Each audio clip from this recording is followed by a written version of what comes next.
Okay, this is the first episode of Behind the Scenes, you feel me? And today we are doing TakeOff. Bow. Waking up daily to do the shit that I don't want to, but I got to, cause it's gonna lay my ass. And I won't complain, I'm building the foundation of success. Life can get difficult, ain't typical like the rest. I'm a man up. Alright, so boom. Check me out. So the story behind TakeOff goes before TakeOff even. It was like a thing, like before I even wrote the song. So check me out. We gonna go back to when, alright, I used to have hoop dreams, right? And I'm not gonna lie, obviously I'm not hooping today. You feel me? Like, they died, you know what I'm saying? My hoop dreams died, you feel me? So but they died when I was in school, like I was in college, right? And I would hoop every day, but I also had dreams to do YouTube and everything, because me and my homies, we was doing, you know what I'm saying, we had a YouTube channel. I hold the camera for me and everything like that. I used to edit videos and stuff, and I felt like I didn't know what I wanted to do yet at the moment, so I wanted to edit videos. And this was like before I even was rapping, like for real, like I wasn't taking it serious. I just go and write tidbits here and there, like probably take a 6-month hiatus and write another tidbit, you feel me? I didn't have the confidence in it, like I would be some fire shit, like, you feel me? So, okay, boom. One day, me and my homies, we sitting there, we drunk, you know what I'm saying? But we was drinking every night, smoking every night. But we drunk and I'm high as hell. And yeah, I start having this panic attack. Y'all ever seen the movie, what's the movie called? Like Happy Death Date? Or what was it? Day After Tomorrow? Something like that. The Edge of Tomorrow, where they keep repeating the same day over and over again. So I'm having a panic attack. I'm sitting there like, bro. It triggered with my homie. He went to lay down and go to sleep, and we were about to go leave to get something to eat. I'm like, bro, no, because we doing the same shit over again. I'm like, no, bro, Jalen, you gotta come with us. You gotta come with us, bro. You gonna be the first. Like, you gotta come with us, or you gonna die, bro. You gotta come, bro. They're like, I'm sitting there like, we gotta break the cycle. Like, on some goofy shit, right? But it hit me what it was, like the actual cycle and everything. It hit me when I was sobered up and everything like that, you feel me? And it really just made sense to me, like, bro, we was living in a cycle, not doing shit. Like, we was going nowhere fast as fuck, you know what I'm saying? And I always had such, like, great ambitions and everything, and so that was scary to me, because, like, my biggest fear was to have a could-have story. And when that happened, basketball wasn't even fun to me, because all we would do was we would hoop, smoke, drink, eat every single day. Like, basketball wasn't even fun to me, because we weren't even doing nothing with basketball. So yeah, I ended up, I'm like, something got to change. I'm going to break this cycle. I hated school. School wasn't for me. So I dropped out of school, and I was like, okay, what's next on my list? I was like, I'm gonna fucking take this rap shit serious, bro. Like, I'm gonna do something serious with music. And cause right after that, I started writing. And I wrote one of my best pieces I feel like I've ever wrote in my life. And I was like, yeah, I'm gonna take this serious. And so boom.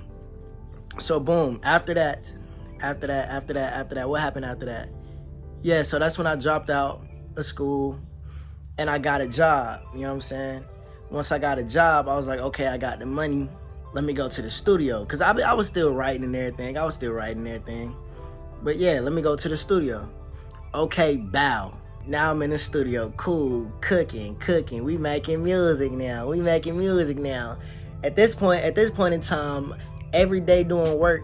Every day, like, I'm sitting there writing on the line, because I work in a car manufacturing plant. I'm sitting there working on the line, like rapping on the line, you know what I'm saying? I bring a notebook, I start writing.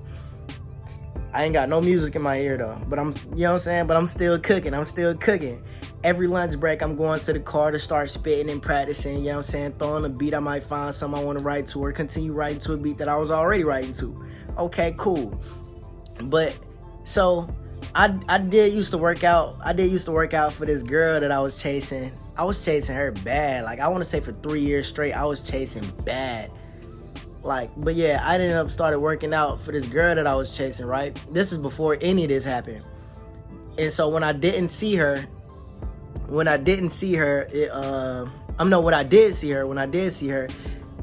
yeah, cool. I had shorties throwing themselves at me at the time, but I didn't give a fuck about none of them. I wanted her, so I didn't know how to talk to a girl. To be honest, I didn't know how to talk to them. And so when I finally did speak to her again, it was just bad. It was terrible. So after that, then that's when I had me and the homies would go to the club damn near every like weekend night. We was at the club and shit, and I was just hollering at. This is from when I was 18 all the way to to like 20. I was hollering at everything I found attractive. And to be honest, if I ain't find you attractive, I still probably did holler at you just cause, like, you know what I'm saying, I'm getting my reps in. So I'm talking from women like 30 all the way down to 19, 20, like 21 type shit, you feel me? So boom. I feel like I got my game was tight, you feel me? My game tight. So check me out. One day I go to the gym, right? Because I had stopped working out after me and her, like, I didn't know what to say. So I stopped working out, right? So I go back to the gym one day. Some told me to look in my rearview mirror. Boom. I look in my rearview mirror. I'm like, damn, shorty fine as hell. So I slow down so I can get another look. My eyes get big. I'm like, oh shit, that's whoop de whoop. You know what I'm saying? That's Pizza Hut. We're gonna say Pizza Hut. I'm like, damn, that's Pizza Hut. And so immediately I text my niggas, cause my niggas know how crazy I was about Pizza Hut, right? They was like, oh my God, it's a sign, universe, bop, bullshit. Okay, cool. So I pull in, I take a left, I go into the gym parking lot. She take a left too, she going into the gym parking lot. I'm like, nigga. My homie's like, bro, you gotta hop. My phone had stopped recording, but yeah, the homie's like, bro, you gotta hop down. And so I'm sitting there like, okay.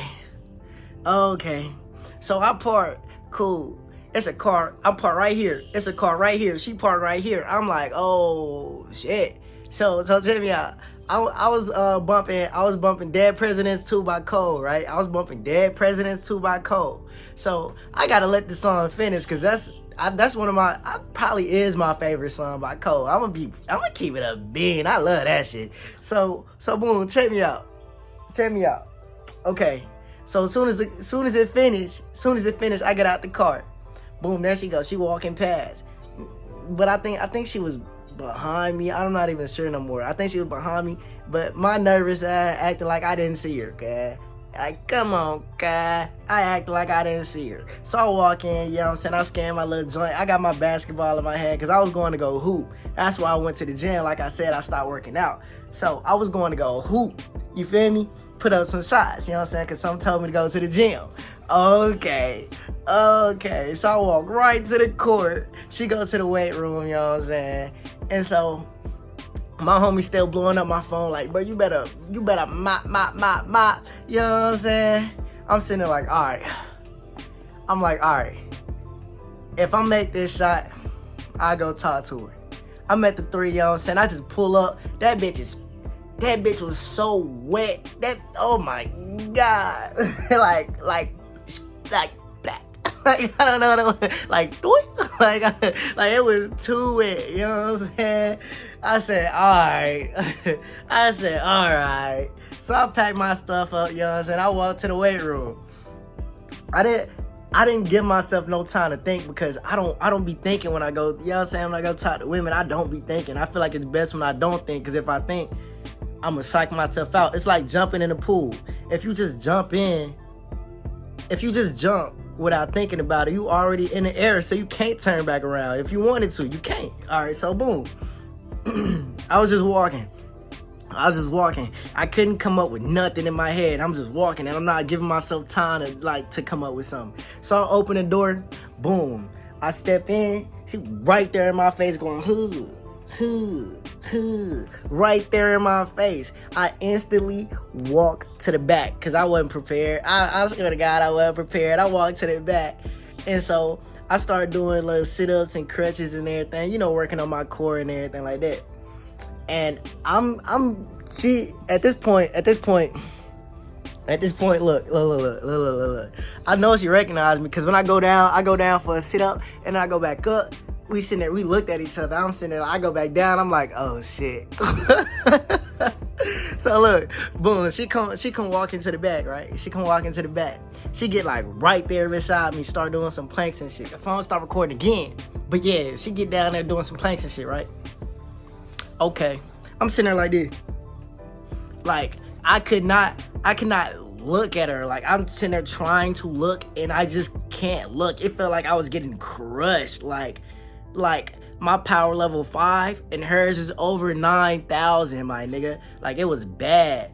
And then somebody got beside her and started doing planks and shit. I don't know who it was. Like I said, I couldn't look or nothing.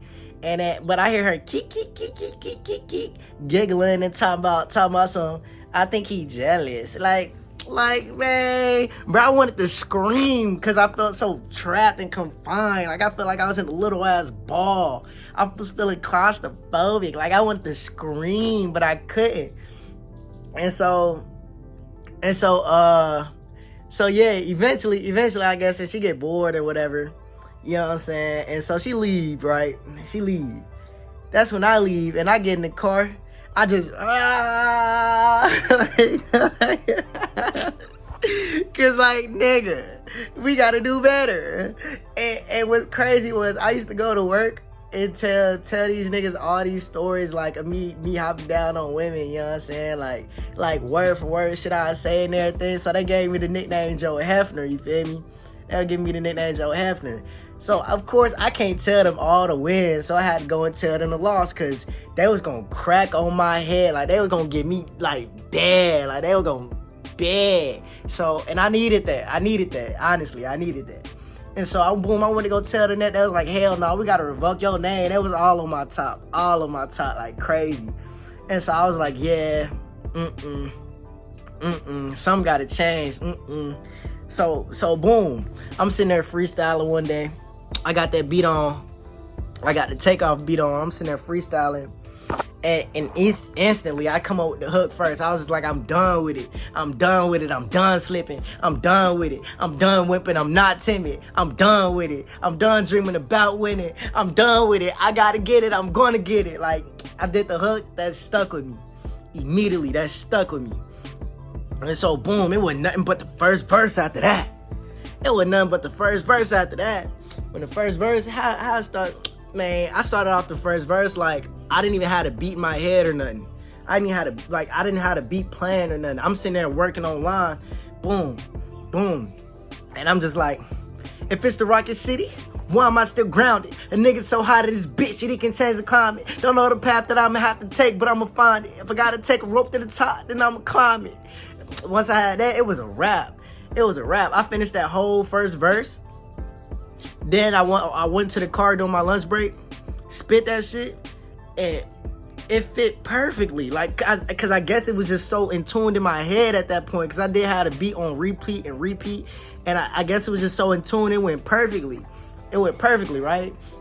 And yeah, the Rocket City, Huntsville, you know what I'm saying? If you in Huntsville, you know. If you not, now you know what I'm saying? So, boom. At that point, it was just the second verse. And I did the second verse the same way.